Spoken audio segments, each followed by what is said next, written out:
Hello and welcome to video number 8. So just want to say congratulations on reaching the end of this video course. We're going to talk about a secret tip that you can use to outrank your competitors. So we briefly talked about why having a longer video was important, right? So one secret tip that we can give you is that what we have found that works is the following.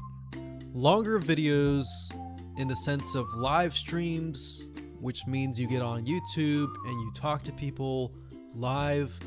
You have webinar replays and videos where people expect them to be longer. So in other words, people are expecting these to be longer.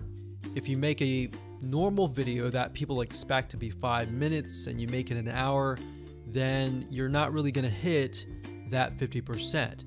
But when you have a live stream or a webinar replay, usually people typically expect it to be at least 1 hour.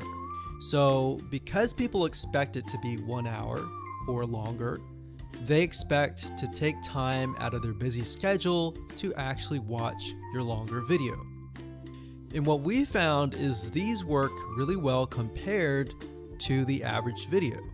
So let's discuss what you need to do in terms of software or even web applications that you need to create live streams and webinar replays.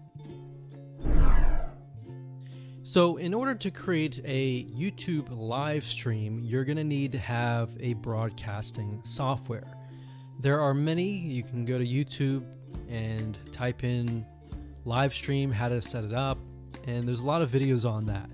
But this is one particular one that we have used and that has worked really, really well for us. It's called Open Broadcaster Software and it's free, best of all. And that is located at obsproject.com. So as you can see here, there is versions for Windows, Mac, and Linux.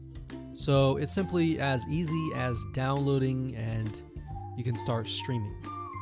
So the reason why you need this software is basically what it does is it connects to the YouTube live stream system, and when you're ready you click record and you're good to go.